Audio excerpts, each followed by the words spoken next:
बिस्मिल्लाहिर्रहमानिर्रहीम।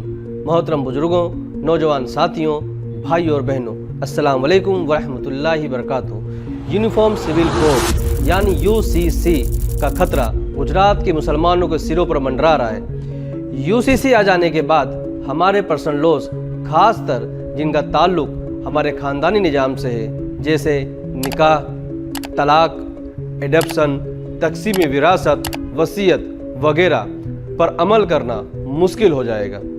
इन तमाम मामलात में कुरान में, हदीस में वाज़ेह तालीमात मौजूद हैं जिन पर अमल करना हर मुसलमानों पर वाजिब है। इसका सीधा मतलब ये है कि यूसीसी हमारी शरीयत में और ख़ास तौर पर पर्सनल लॉज में मुदाखलत है जिसे हम कतई बर्दाश्त नहीं कर सकते, क्योंकि खुदा व रसूल की तालीमात को छोड़कर इंसानों के बनाए हुए कवानीन पर अमल करना गुनाह है, जिसका दुनिया और आखिरत में हमें भारी नुकसान उठाना पड़ सकता है। इसलिए हम यूसीसी को किसी भी सूरत बर्दाश्त नहीं कर सकते। दूसरी अहम बात यह है कि भारत के नागरिक होने की हैसियत से भारत के बंधारण ने जो भारत के हर नागरिक को फंडामेंटल राइट्स दिए हैं, यूसीसी उसका खुला उल्लंघन करता है।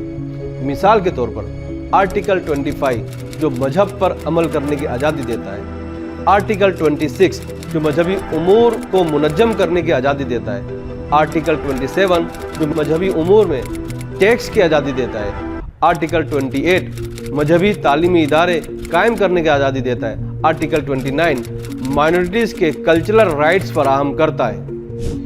यानी ये कानून भारत के बंधारण की रूह के खिलाफ है। इसलिए हम यूसीसी को गैर दस्तूरी मानते हैं, बल्कि हम यूसीसी के पूरी प्रोसेस को ही गैर दस्तूरी मानते हैं। असल सवाल ये है कि हम क्या करें। तो पहला काम ये है कि यूसीसी की कमेटी को हम अपनी राय जरूर भेजें कि आपने ये काम कर लिया।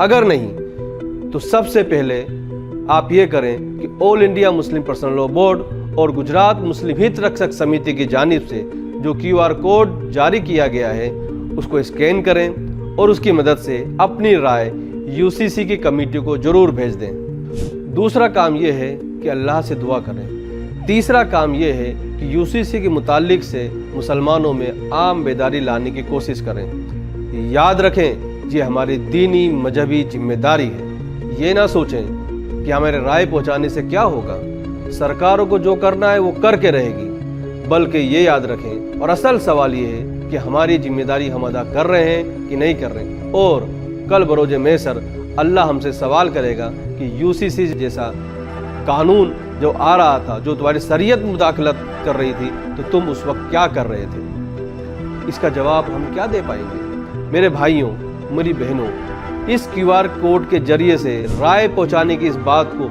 एक मुहिम की तरह चलाएं। मस्जिदों के बाहर, मोहल्लों के बाहर खड़े हो जाएं और इस QR कोड के जरिए आम मुसलमानों से भी अपील करें कि वो अपनी राय यूसीसी कमेटी को जरूर पहुंचाए। अल्लाह हमें अपने हिफ्ज़ व अमान में रखे। वस्सलाम वालेकुम वरहमतुल्लाहि वबरकातुहू।